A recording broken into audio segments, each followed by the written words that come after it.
You're listening to Coffee, Chaos, and ProdSec. I'm Karen Walters, the AppSec and DevSecOps builder trying to automate the world. And with me, as always, is Kurt Handel, a battle-tested security architect with a zero trust worldview.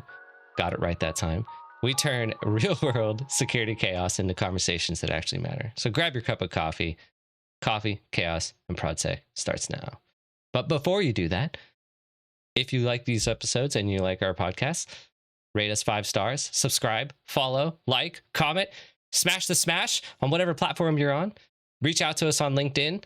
We don't bite. Well, Kurt may do that. You can at least come Depends say on hi. the day. Depends on the day, how you feel. I think every day is a biting day for you. So let's Depends be on honest. how many threat models I've had to deal with. Oh, that's perfect. You know, segue straight into it. We're talking That's about what threat I'm talking models today. about. We're literally it's like we've done what, 28 episodes. That is crazy. This is 28, and we haven't talked about threat modeling as a topic. I know No. we've mentioned it, but this is it. This is We a big definitely day. mentioned I do a lot You do of this. all the threat models. I look at your beautiful, airplane charts that you build. Throw back to that call out. I love your think little the wing fell airplanes. off the last one. The wing fell I out. don't know what happened. I don't know. I'm still building it. Fair Flying it enough. too, though. Fair enough. I mean, you're flying it and building it at the same time. It's impressive. Yeah, don't do that. You're supposed to do it first. Fair enough.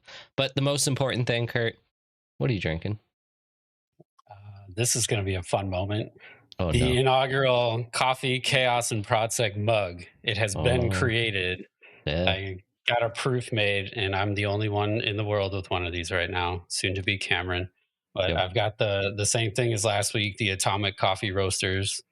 I don't remember the name of the coffee. It's delicious. I think this is the last one. It ran out, so I'm switching the beans tomorrow, and it's still delicious. What do you Travesty. got? What a travesty. Well, for everyone on Space Cadet. Kurt's That's the name of there it. It is. There it is. Yes, I remember you saying that's that. like a PSA. I spaced out on it. Yep, there you go. Kurt is buying and having made custom mugs for us so that when we actually get these darn videos on YouTube, you'll be able to see the mugs, and when we drink, it'll be like there. He's modeling for it right now. I'm going to take a screenshot. That's going to be the caption, is you modeling the cup. Done. Perfection. Chef's kiss. Beautiful. What am I drinking today? I am drinking Kirkland's House Blend, which is a slight... they say it's balanced and smooth, and it's a slightly between medium and dark roast. It's kind of one of my go-tos. When I go to Costco, I just grab that and have that. It's like my cup of the week. I actually haven't gone and bought any special drinks. I've been meaning to. Oh, man. I think my wife just went to Trader Joe's. I forgot to tell her to get me some of those nifty coffees that you're always drinking. Yeah. Well, we're going to go to IKEA today, and I don't know if IKEA has maybe they'll have special beans or some pre-made coffees Swedish beans. I don't know. Yeah. So check it out. We'll check that out. I'm excited. IKEA is always a good time. We could threat model IKEA and how they have all kinds of different ways to get you through.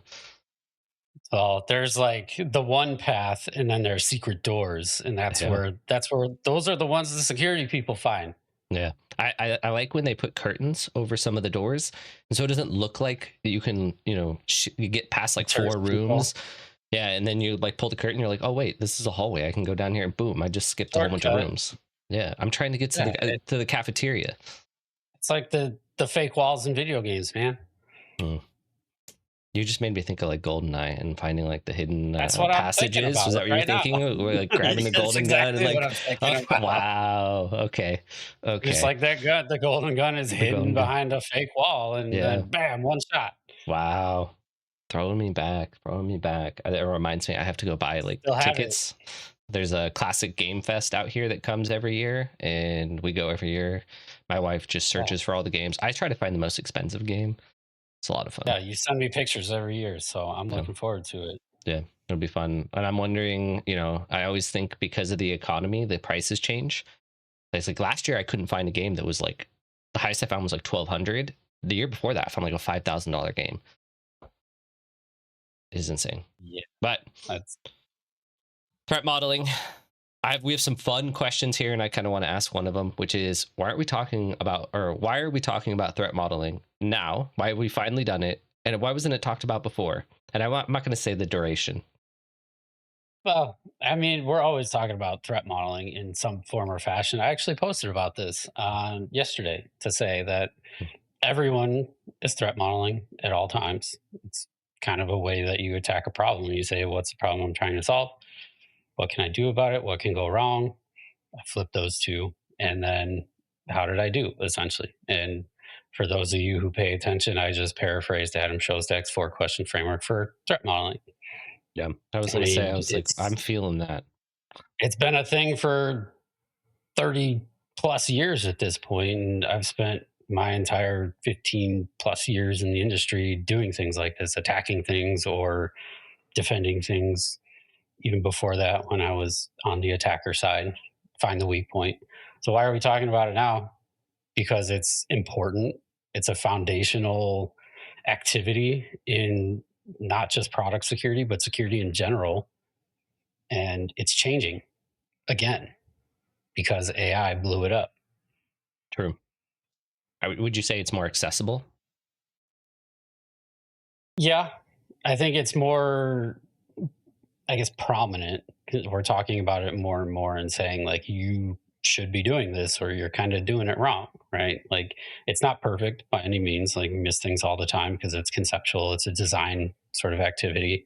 It's continuous. Don't do, it's not one and done like a lot of people want to say it is. That's a fundamental flaw. Um, but it's definitely become more popular because I think people are seeing the value, and the largest organizations in the world are doing it, which tells you right there that there's value in it. And they're also doing it faster and in new and different ways because AI happens to get pretty good at it if you train it to do it Mm. right. Which leads me into like the first section we wanted to talk about. From a high level, from your perspective, what is threat modeling? Oh man, it's modeling what can go wrong in a system, or like I said, when you're solving problems, you always do that sort of assessment to say what can go wrong and how am I going to avoid that or prevent it, and then assess after the fact. Like, a lot of people, I think, they threat model and they're like, it's bulletproof because it passed the threat model, and like, no, it didn't. You need to assess what went wrong and how you're going to fix it, and you need to do that again and again and again because technology shifts. Like, put your attacker hat on and say, how am I going to break this, and then go fix those things. Mm. um, it This is actually something I look for in people when I'm doing hiring is, do you have only a defender mindset, or do you flip the script and say, hey, I like to break stuff, how am I going to break it? Mm. I'm gonna So I'm you gonna become ask the you. threat. I wanted to ask you one of the things that I always tell people. How can you sum up threat modeling in like 6 words? Oh man, that's too few words. It's, how about I just say what can go wrong? That question is key. Mm. That's 4 words. 4 words. Yeah. Yeah. And that's directly out of that 4 question framework. What is the 4 question framework? All right, you're gonna quiz me. It's, what are we working on? Question number one. That sets the stage. So what can go wrong? What are we going to do about it? And did we do a good job? Mm. So, what Adam Shostak, he's got all kinds of free white papers and blog posts and resources on his company's website. He's actually, I saw him at Beside Seattle last weekend, and he's a professor at University of Washington, which is in my neck of the woods. I haven't taken the class, but he boiled threat modeling down in a way such that it's not security focused. You can apply those 4 questions to anything, and that's why I say, like, literally everyone's doing it. You just don't realize it. It makes sense. I mean, when you're building contingencies for any kind of problem or any kind of thing in just day to day life. But the one thing I wanted to call out that I really like, that I've always liked how Adam, whenever I watch his talks or read his articles or white papers, there's an underlying theme that really resonates with me, which is theming, a theme and phrasing. There's his phrasing just kills me like all the time. He always says something in a way that I'm like, that is so inclusive It's not Yeah. intrusive. It doesn't put people on the defense. It includes them. It makes the problem a generalistic, all of us, a collective problem rather than a it's your problem, which is something I think in cybersecurity and we do a lot.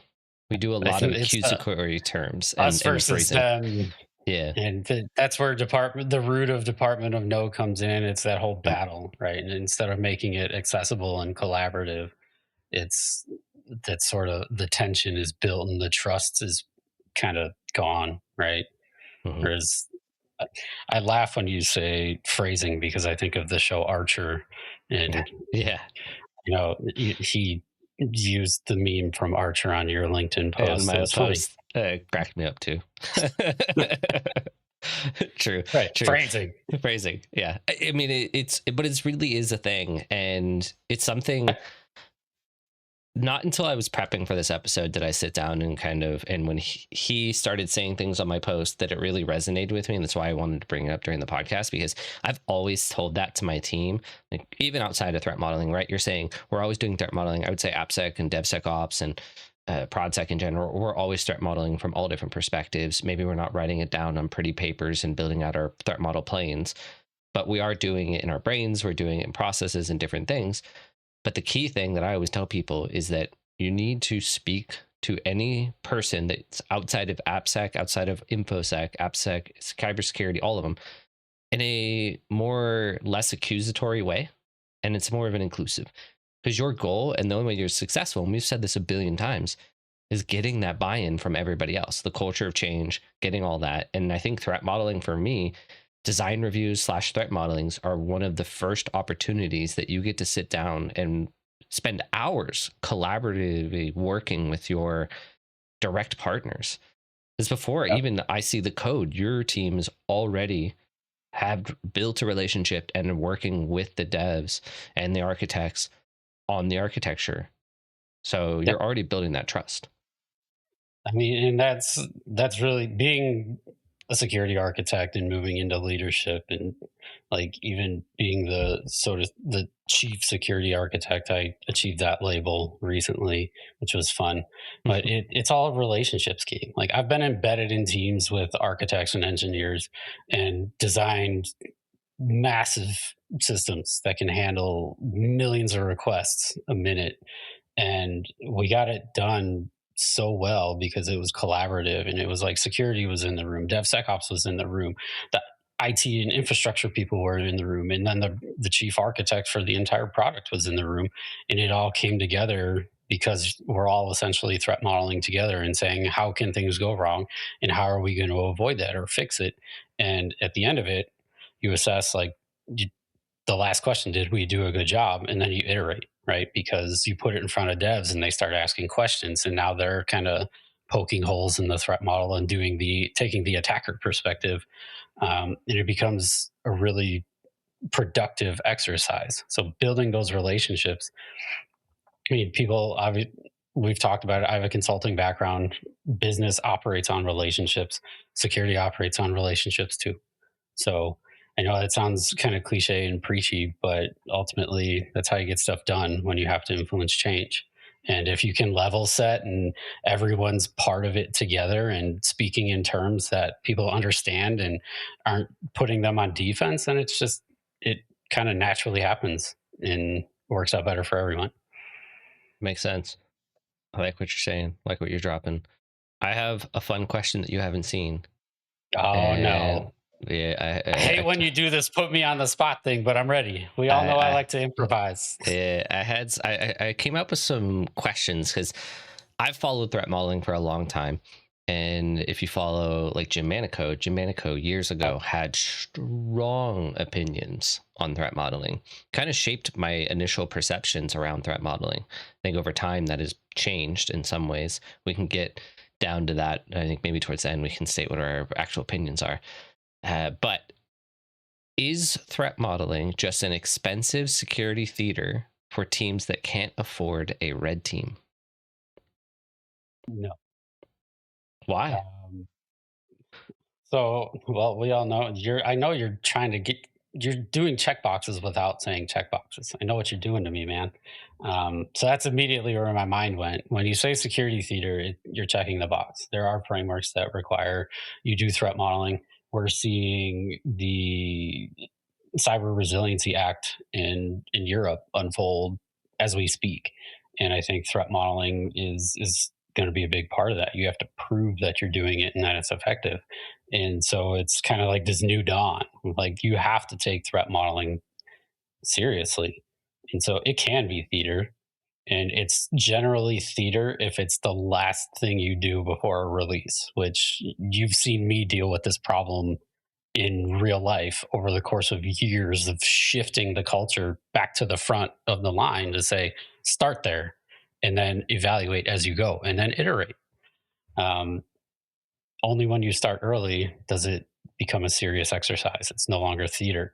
And I think it makes your red team more dangerous. Like we've done this together collaborating in our work lives of we've executed pen tests kind of blind to say we know where entry points are for the application. There's a console or an API or whatever.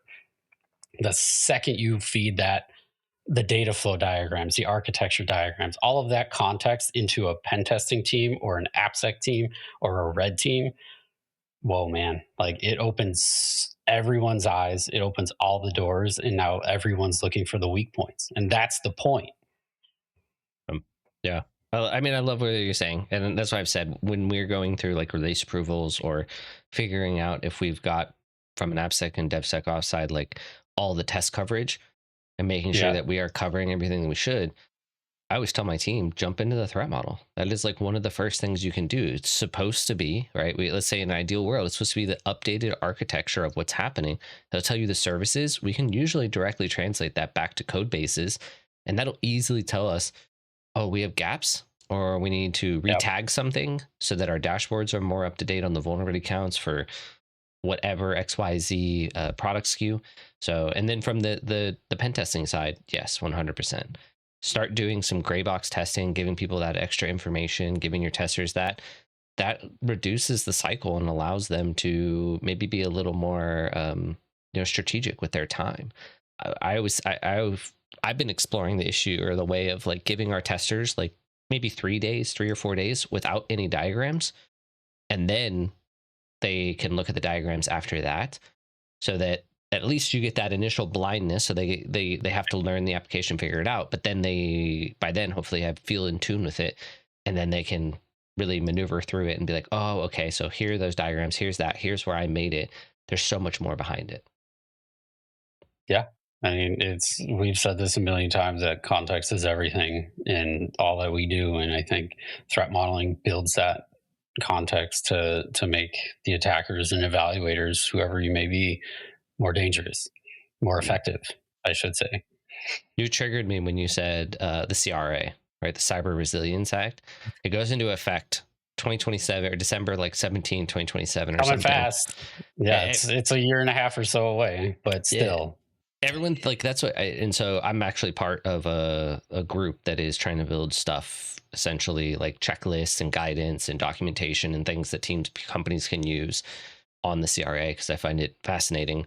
It's a heavy framework. It is a heavy standard that people are going to have to meet. I think anybody who wants to do business in the EU is underestimated. If you haven't started yet, you're extremely underestimated. It kind of like it was giving me a lot of vibes of FedRAMP. Like, Yeah, I it mean, has a lot of we controls have that aren't commonly part of other frameworks, like threat modeling. Like, there's not many frameworks out there that say essentially very as close as this as CRA that you have to have architectural threat model diagrams in it. Yeah, I mean, this is the way the world is evolving. Though, is Europe generally leads this charge of they take security and privacy extremely seriously. Like GDPR hit, and people are like, "Oh my God, the world is ending," and we overcame it.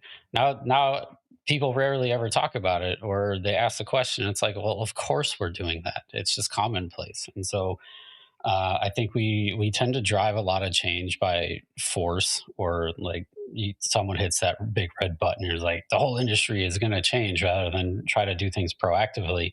Meanwhile, like we're you're part of these groups, and I'm having conversations with people all the time of like, how are we going to approach these things? They're now becoming legal requirements, and there could be lawyers involved. Like, that's a scary proposition right there. um, so it's a good thing. And obviously, like you said, they give plenty of lead time. Don't wait till the last minute, because that hurts. I mean, I went through school doing my homework at the last minute all the time because I wanted to do other stuff. And I mean, it's painful because then you're tired the next day and you're pulling all nighters. So it's the same thing in the professional world. Mhm. Okay. Do you And I think? think Oh, go on. I was gonna say, like, your point around feeding threat modeling into like automated testing is a big one for me, because I don't think we do this enough. I know Amazon stands out because I know they do this. So they run a threat model, and I mean, you're literally figuring out what are the threats and what are the potential controls, or we call them countermeasures. You can write automated tests against that. So do it, and now it becomes part of your dev cycle. Yeah. Yeah. I mean, from my side, I always look at how can I automate this? How can I Absolutely, utilize this automate the world, information? man. Yeah, automate. But how do you? I know I want to get into the next section, but it kind of leads into it. Is how would you automate that? Right. I've read many articles and I've been exploring the idea, and I'm constantly thinking about how can I automate a threat model to be effective. And I think that's the key word that I always struggle with is at what point does a threat model become effective or just noise or security theater or extra busy work? Yeah, like, where's the value in it? Why are we doing this? How do Yeah. you know it actually works?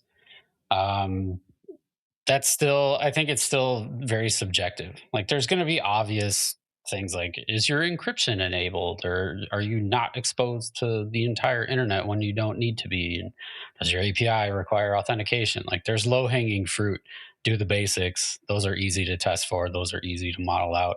But when you start getting into the deeper, like, attack path analysis and how am I going to compromise this system and start chaining things, bring vulnerabilities into the mix. I mean, we beat vulnerability management up so bad and talked about chaining We medium should do it again. severity.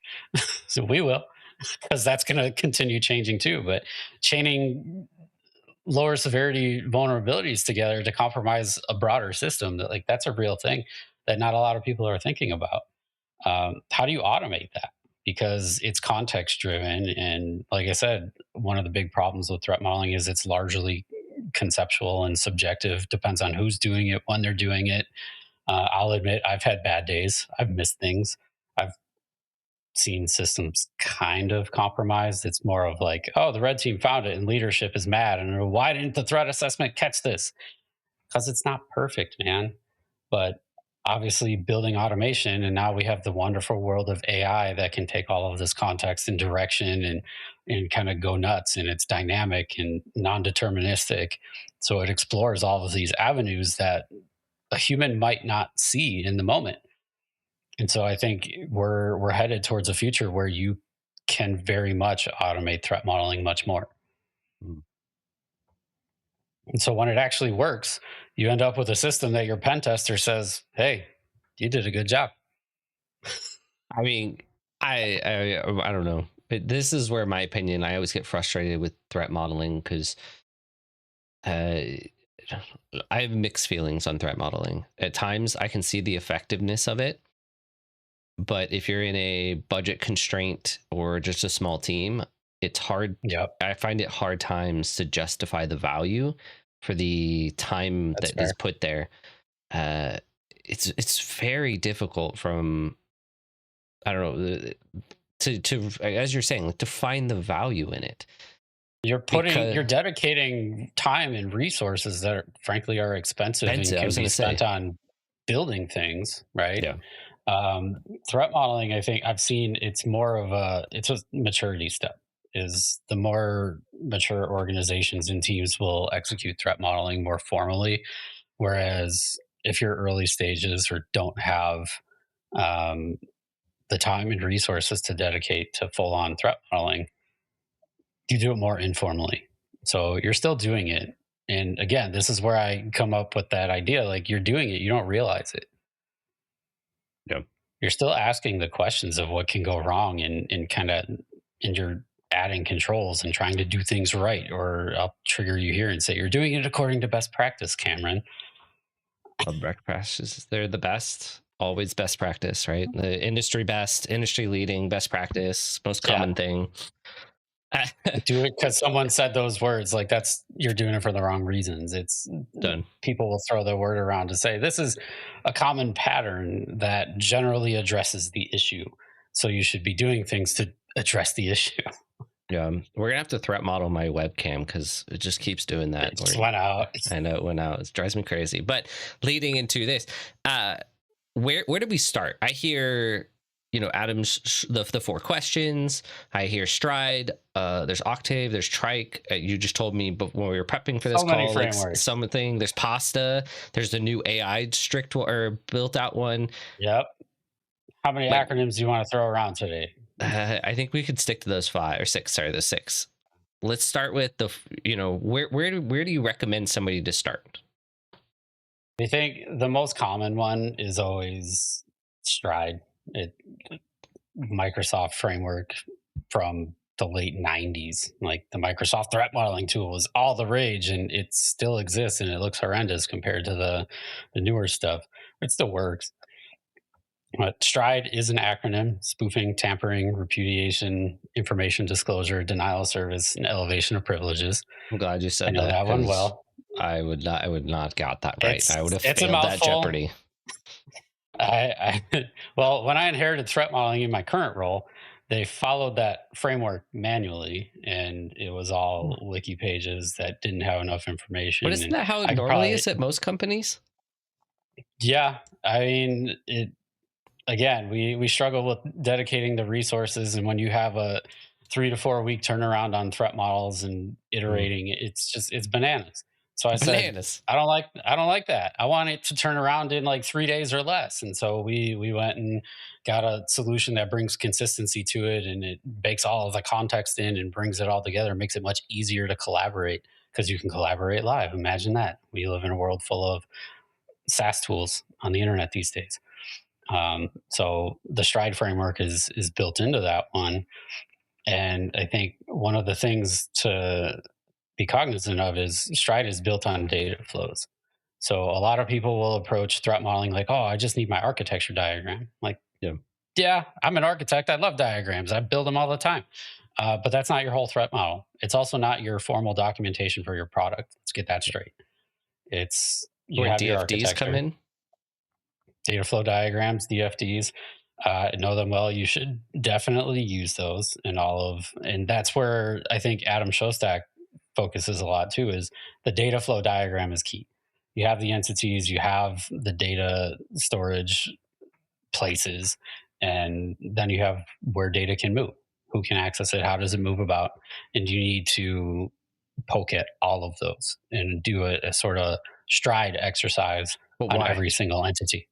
Why? The whole What's the the whole reason to goal is to focus on figure that? out where the threats exist. The data is the crown jewel. Like, that's what the attacker wants. So how are you going to compromise the system to get the data? So attack the flows, attack the data storage objects, attack the applications. What can the user do? You have to consider all of those things, and Stride boils it down to these are the types of things that you should consider, like spoofing. I'm impersonating someone or something to get access to something I shouldn't have access to. Repudiation comes up, and we rarely just say repudiation. We always talk about non-repudiation, right? Non-predation. Yeah. Because you don't want someone to be able to deny the fact that something happened. And so attackers, if they find that they can cover their tracks by modifying logs or erasing logs, that's what you want to prevent. So that's why that item is in there.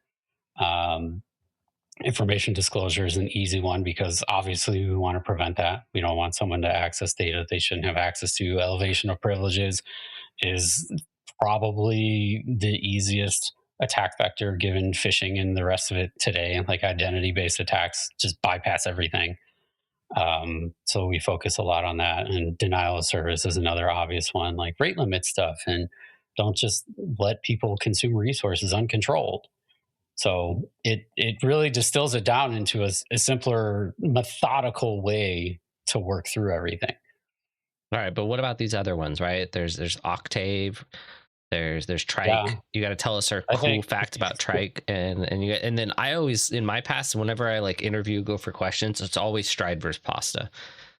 Yeah, pasta, not the kind you eat. I'm trying to remember what pasta stands for because it too is an acronym. I think Yeah. it's Process for Attack Simulation and Threat Analysis. Sorry, I had to spell it as I said it. Wow. Um, On fly and live doing it. but that one, can you tell I do a lot of threat modeling? A Um, little bit more than me. I might have to take next week off, man. After this, That's fair. I I'll get can't. another Can't. guest. Just got downgraded. That's it. I'm the only one that's gonna get one of these mugs now. Aw. Worth it. Slap in the face. That's all right. We went through a whole thing of how this is the Quantum Podcast, and we're both hosts and we're both guests. And it's weird how we have the same graphics and the podcast has the same title. We could do a whole episode about that. Maybe we'll talk about quantum encryption and get into the Quantum Podcast. But anyway, That'll be back a to fun one. pasta. I hope Mm. someone's not eating pasta as we speak. But if you are, Making me you're not hungry. threat modeling. Well, it is lunchtime for you, given when we're recording this. Anyway, pasta. You tie it back to business objectives. It's not just focused on what can go wrong, like Stride, and what you want to do about it. And now you're gonna get into the process of saying, well, what are my business objectives? What's the scope of this? Like, how does the application apply? Do the threat analysis, consider vulnerabilities, and then simulate attacks. This is my favorite part of working in security. Like, the whole reason I work in security is because I was a hacker before I got into it. I like to break stuff. And so when you bring me in on a threat model, I want to go straight to attacking and then determine what the risks are, what's the potential impact, and tie it back to business objectives. I'm summarizing pasta as fast as I can here, Yeah. and I think this Well, one this one we could do a whole is good episode for on per leadership. one. Right, but this one is what we talk about all the time: is tie your goals in security, whether they're technology focused or what have you, back to business objectives, because that's how you show the value to the business and get buy-in. So pasta is an effective way to do that. I'm going to say something controversial right now, that I don't actually follow any of these frameworks to a T. I've What? done hundreds, if not thousands, of threat model exercises You got to in explain that. my career, and I don't just say, hey, what are my steps to follow, and I'm going to go do those things. I'll write whatever document you need to prove that we did it. It's more about what's effective for the business and who we're working with. So that could easily mean none of these formal frameworks in their entirety work for the company or the teams you're working with. So you have to make it work and pull elements from each of them. So obviously, I like pasta because I'm in executive leadership. I have to tie everything back to business objectives, but I also like to attack stuff. So So it's a combination. Your methodology, and I think kind of what I'm hearing from you is that don't stick to one framework, and don't Right. limit your methodology, your process behind one. Maybe that's a good starting point to establish a program, to establish the mindset and get it going. But as all things in maturity, don't limit yourself. Always focus on where your gaps are, and you can always expand and utilize other things from other parts of frameworks to create kind of your own pseudo, master threat model framework that works Right. for your organization. Right. There is no right answer. That's why multiple frameworks exist. If someone had the right answer, we would all be doing it. Right. And if you want, I'll complicate this further. There's Octave, which I'm going to have to find this one in notes. I never remember it. I Yeah. never thought I actually used it. I just know it's for organization or organizational and operational risk, right? It's very much like So resiliency kind of perspective, right? yeah, I found it. Operationally critical threat, asset, and vulnerability evaluation. So it's more focused on operations, but it's also the organization. So this one, I'm saying it complicates things because I'm pulling from this one too.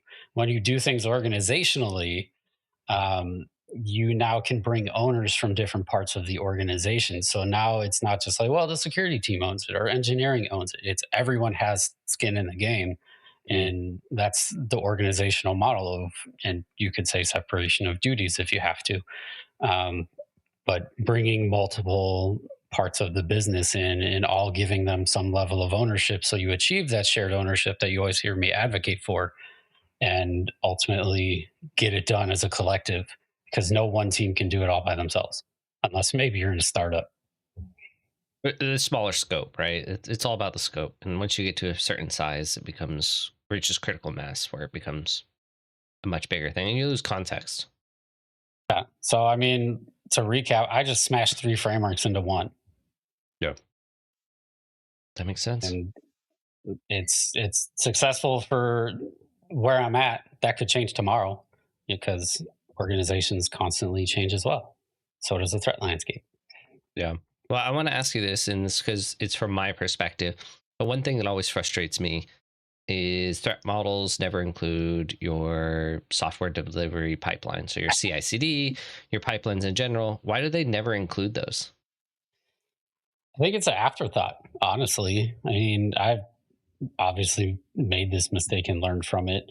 But we're always focused on the thing that's being deployed into production Product. or whatever. It's you're focused on the product, you're not focused on the delivery mechanism. And then here comes whatever APT group created SolarWinds and was like, oh, hey, we should pay attention to the thing that actually builds and deploys the software. And so we learned the hard way only a few years ago. Yeah. That changed the game. And like I said, it's there's nothing in the world that prescribes what you should be threat modeling. It's what are your priorities? Or if you go back to the four questions, like what are you working on? Your DevSecOps people aren't thinking, hey, I should do a threat model. But Great. when you, well, it was DevOps and now it's DevSecOps. So when you bring security into the equation, they're like, things can go wrong here. Let's tackle that. And then, of course, star of the show here, Mr. Cameron Walters, has the SPVS. Yeah. It Yeah. I applies mean, to securing pipelines. it So does. maybe we need a framework for threat modeling pipelines that includes it. Yeah.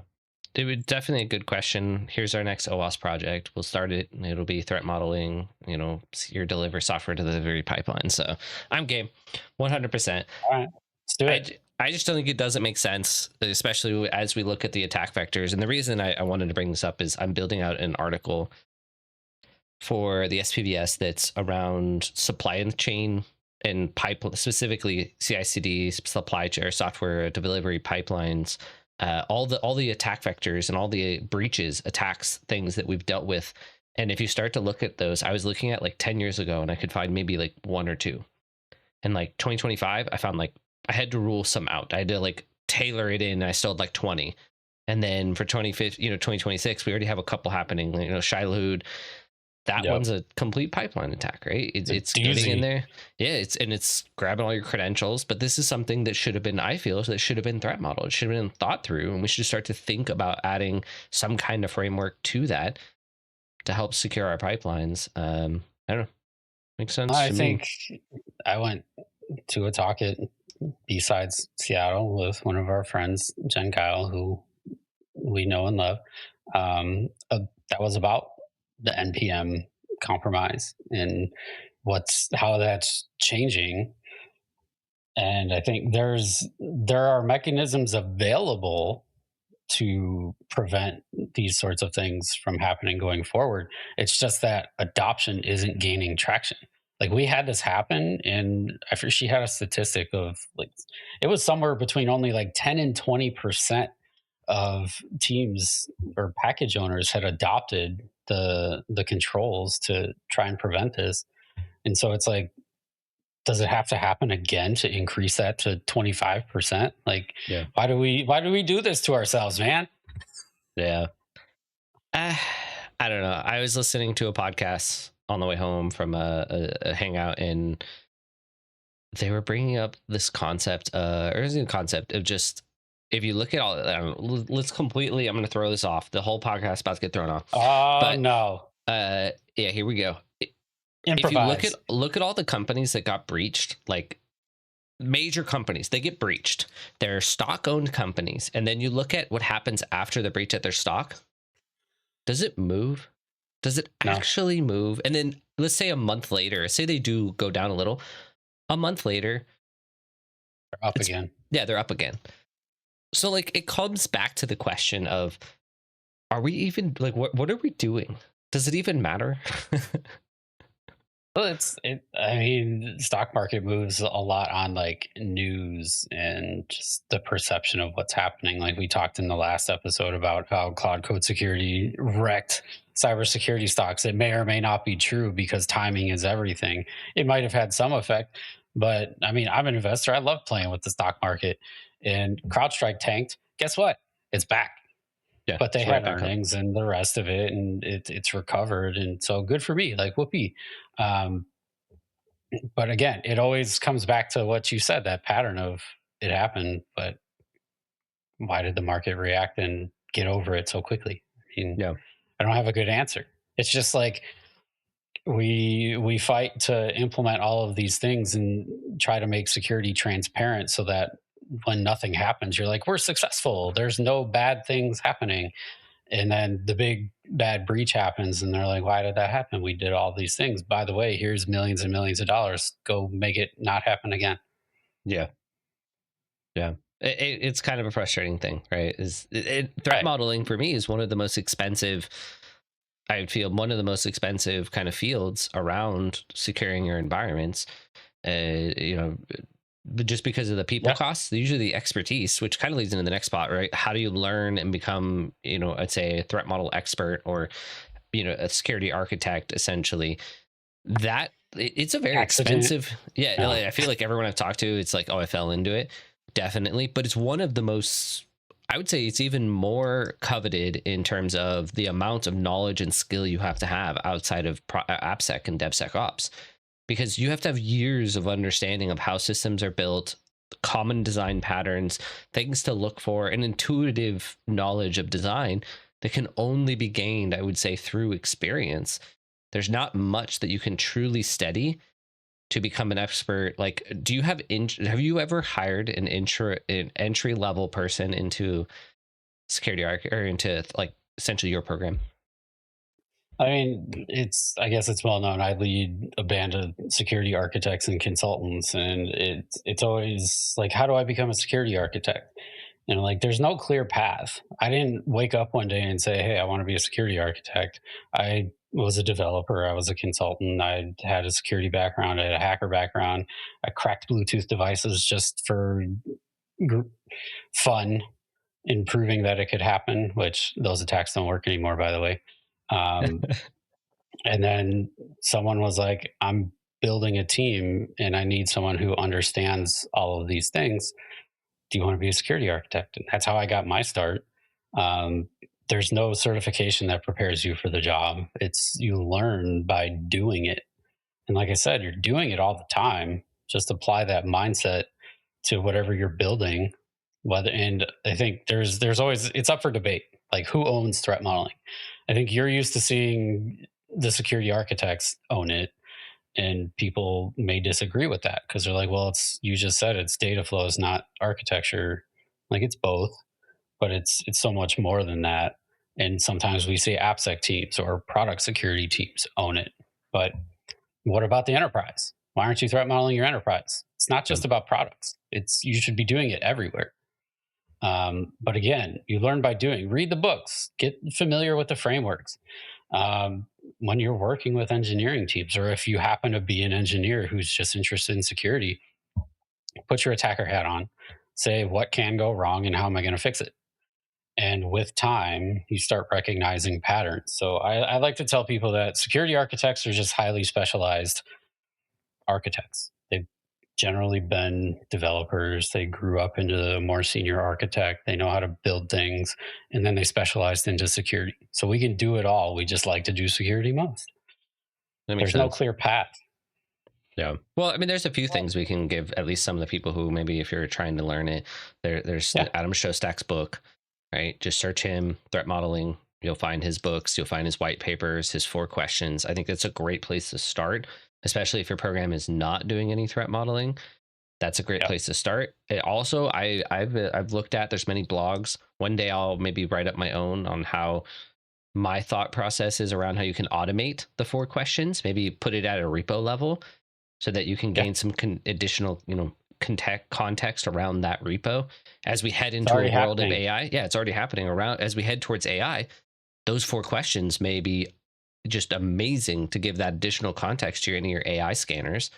So I think that would be a very interesting thing to do. There's also OWASP. OWASP has some open source projects, right? OWASP Threat Modeler, threat modeling cheat sheets. There's, I think, Threat Dragon, they have Threat their own threat Dragon. modeling tool. They have a manifesto, right? I love Yep. when like we have to come up with like Coffee Chaos and ProdSec's manifesto, because I don't know, I think it's just Side always cool. project. Yeah, a side project, right? The Hackers Manifesto. I don't know if people have read that. If you Yeah. haven't, go read the Hackers Manifesto. I read it Agile like had one one. too. Right. Yeah, the Agile had one. I read the Hacker Manifesto like every quarter, at least. It is. I'm like, I might commission somebody to make me like a sweet painting that has the Hacker Manifesto written into it. Do it all like Gothic, like Victorian, like. So my wife will be okay with it on the wall in my office, and I'll be like, yeah, sweet. So, but there's a Well, I lot of mean, resources, I would say. there really are, and I mean, I know we generally don't name vendors, but one that has popped up in the industry. There's a lot of free training from Irius Risk. They actually have courses online in their academy that are free. I know our teams have worked on those and found value in them. Um, there actually is a certification for threat modeling. I forget the name of it. It's expensive. What? I've never done it. You have to Google it.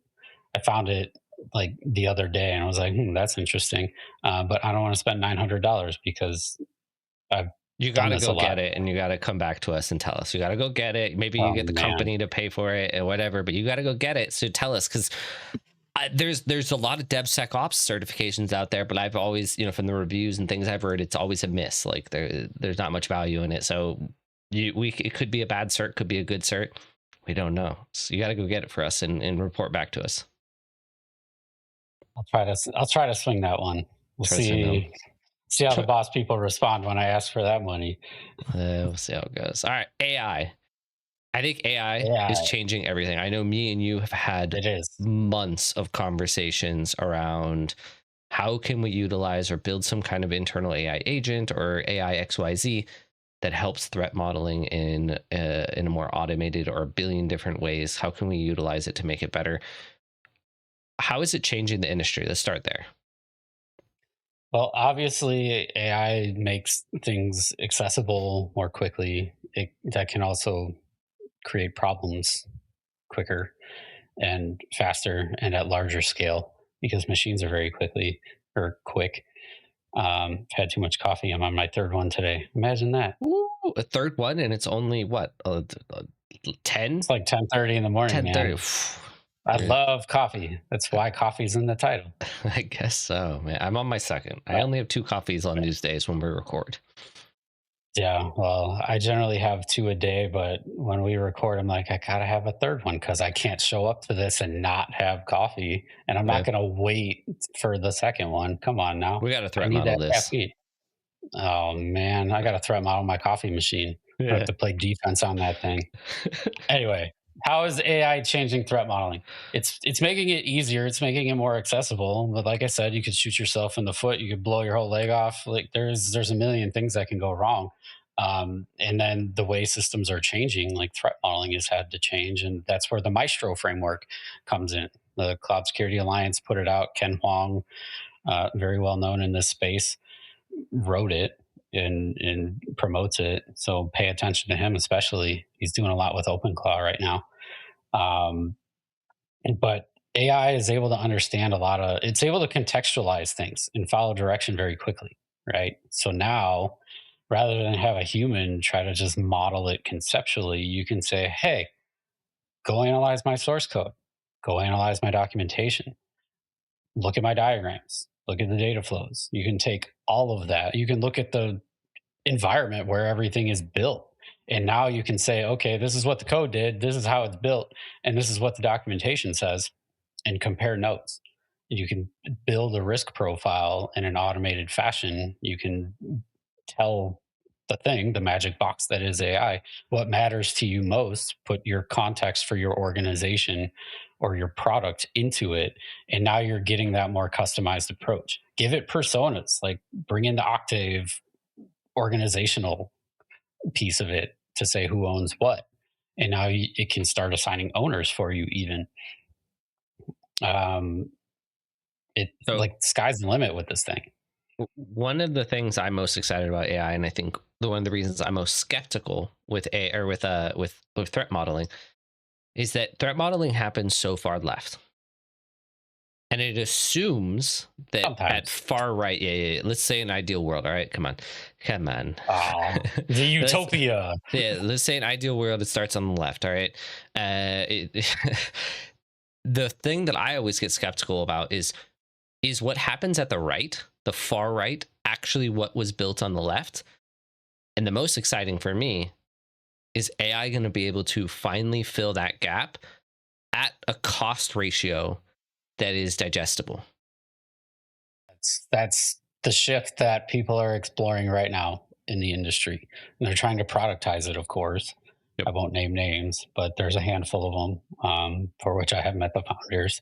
It's interesting, but Dude, it's bringing hard to all of it find that. together. Just if those guys are listening right now, it is impossible to find AI threat modeling tools, dude. I spent like 40 minutes, an hour trying. Like the only reason I knew what to search for, if I did some basic searching versus my targeted searching, and I was like, this Where is are you really guys? hard. Where are you guys? Like, there's not a Gartner, like, Magic Quadrant. I couldn't find any. Yeah, I get that. But like, usually that's my pivoting point. I'm like, all right, this is like my jump board. And, I know this is Give me 80% wrong. names. Right. Give me names. Give me things that I can give my search parameters to tailor and narrow in more. I was not finding it. It was very frustrating. So when I finally found the vendors, I was like, all right, wow, that was hard. Yeah. I think I don't know so much that it's being billed as like AI threat modeling. I Yeah. think we're seeing it labeled as like AI security reviews. And I think a Yeah. lot of people conflate Or security security reviews with threat architects. modeling. I see a lot And of like your yeah, AI security AI security architect. architects, they're coming Yeah. for my job, man. They're coming for Too you. bad that too bad we do a lot more than threat modeling. So anyone who wants to debate the value of security architects, call me because that's a hot question, and I would love to have that debate. It's just a checkbox, Um, dude. Just hire one of them for your um, checkbox. there you go. I'm the checkbox. I I am the problem. No, I'm doing a bad job of marketing myself right now, but being sarcastic. If you can't hear it, man, I lost my train of Completely thought. threw you off there. We were talking about AI agents and architects and how useful it is as we head to verifying the right.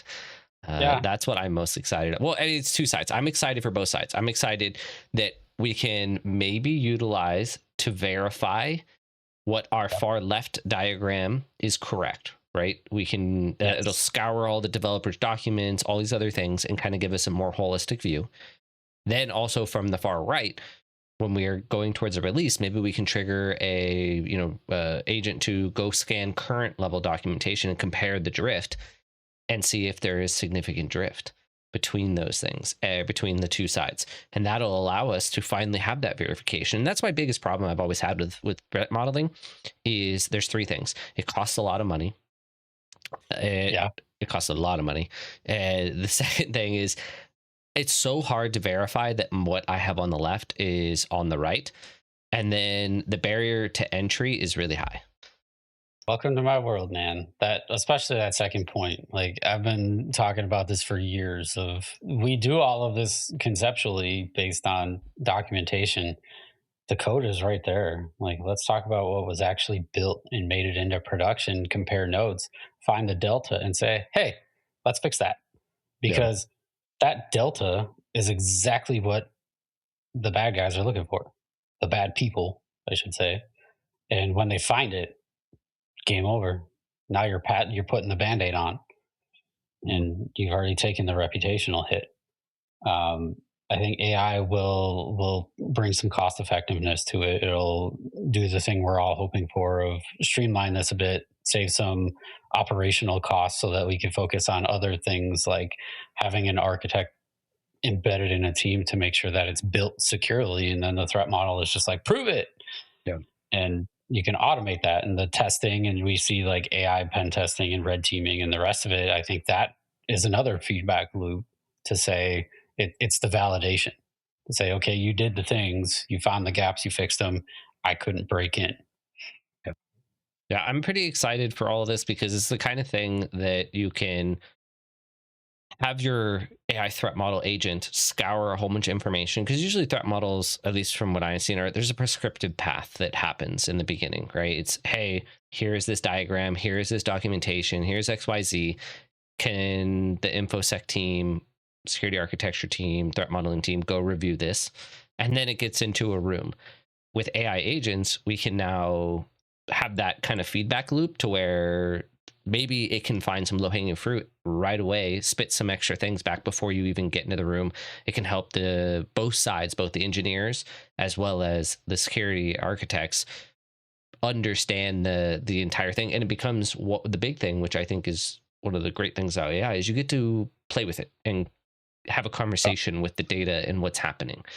You know, you can ask it certain questions that maybe you would ask a human being. So maybe you can get some of that fluff, that some of those basic questions out of the way, so that when you actually get in a room with a person, you're more effective. You're more on the same page. You're not asking some basic questions that may irritate them. Because let's be real, threat modeling usually is a contentious thing, because usually you have to pull a bunch of very senior, smart engineers and architects to come have a conversation that could be hours long. Yeah, it's expensive, Yeah. like you said, and that's the hardest part. You put all this time into it, and it's like for what? And it's really you're trying to kind of front load all of this to say, hey, we caught as much as we can up front. We're going to market or to production with a good security posture, and so we're it's you're avoiding the bad things and all of the negative impact that comes with it, right? So that's ultimately kind of putting the business lens on it to say, hey, we're doing this for like risk and cost avoidance. Essentially, you're investing to protect yourself up front, given all of this expertise, but at the same time, like everyone's pressed for time and trying to deliver things to make the product valuable to the customers. They just want it to work, and they want it to be secure. They don't want to know how you made the sausage. So AI can speed this up, save some of those dev cycles, save on costs. Now you're going to invest money in AI and technology. So I think it's still yet to be proven how much value can be saved. But I know like there are major companies out there that are already saying like, oh, we got a 20% boost by using AI and threat modeling. Or I know Google does some fancy stuff with AI to do their threat modeling, and it's fast. It's pretty good too. So I'm really excited about where this is going. We're going to have to revisit this at some point in the future. Yeah. I'm definitely excited. Before we hop off, I have a question for you, which is, what is the Oh, number one reason threat models fail, or threat modeling fails? In your opinion. I don't know if there is a single reason What? that I know I you're don't going to be know. like, pick one. I'm like, I could say lack of ownership I would or say lack of that's the one I buy-in. wanted. I wanted ownership. The ownership problem that we always talk about so much, but the lack of buy-in to, No, um, if you don't believe in it, like why are you doing it? It's just a waste of time. But if you model threats and risks and come up with countermeasures, you better have owners, or else it's not going to get done. makes sense. And I mean, Makes sense. those two things are kind of the root of every other problem. If you don't have buy-in and ownership, no one's going to do it until they need to check the box at the end of the release cycle, and everyone's going to be mad and not trust each other. And just start early. Everyone get on the same page, do it right, and you'll all be better for it. I think that's a great place to stop. My Yeah. coffee's empty. I think we've beaten this one. Definitely have to cut back around. Maybe another yearly one that we'll kind of come back to. But yeah, it was a good one. So if you're listening still, I appreciate it. If you find this useful, give us 5 stars, subscribe, follow, like, comment, smash the smash. Reach out to us on LinkedIn, please. Kurt does bite. I don't. Come say hi. I love a good conversation. Man, this is why people don't talk to me. Fair enough. Fair. We're looking at exploring and building some kind of community in Slack or Discord. So stay Yep. tuned for that. We want to, talk with people who are listening, and if they have questions or ideas or anything, that's great. So, well, this is Coffee, Chaos, and ProdSec. Our threat models in coffee have both run dry. Signing off. For now. See you all next time.